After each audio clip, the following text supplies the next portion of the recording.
मैं पद्मश्री जैन आपके सामने जैन धर्म के एक नया विषय लेकर उपस्थित हो रही हूं। आपने 3 शब्द सुने होंगे, अरहंत, भगवान और तीर्थंकर। कई लोगों को समझ में नहीं आता कि अरहंत, भगवान और तीर्थंकर में अंतर क्या है। मैं आपको इनका अंतर बताती हूँ।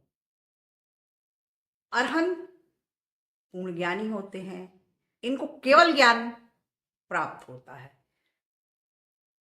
8 प्रकार के कर्म होते हैं, 4 घातीय कर्म और 4 अघातीय कर्म। अरहंत भगवान का 4 अघातीय कर्म तो नाश हो गए हैं और 4 अघातीय कर्म अभी बाकी है। मतलब वो अभी संसार में है, उनका शरीर भी है। वो अरहंत भगवान है, मतलब केवल ज्ञान प्राप्त है और उनके मोह राग देश पूर्णता नष्ट हो चुके हैं। अभी वो मोक्ष में नहीं विराजमान हुए हैं। जो सिद्ध भगवान होते हैं उनके 4 घातीय कर्म और 4 अघातीय कर्म ऐसे 8 कर्म का नाश हो गया है, शरीर नहीं है, मोक्ष में विराजमान हो गए हैं। अब एक शब्द आपने सुना है 24 तीर्थंकर। तो ये तीर्थंकर क्या होता है?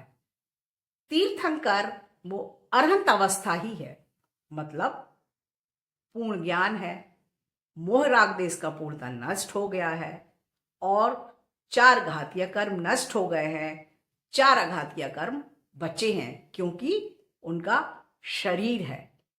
तो अरहंत और तीर्थंकर में यही फर्क है कि जो तीर्थंकर होते हैं वो धर्म का प्रचार करते हैं, उनकी दिव्य ध्वनि खिलती है और जब उनके 4 अघातीय कर्म भी नष्ट हो जाएंगे तो वो भी मोक्ष में चले जाएंगे और सिद्ध अवस्था को प्राप्त करेंगे।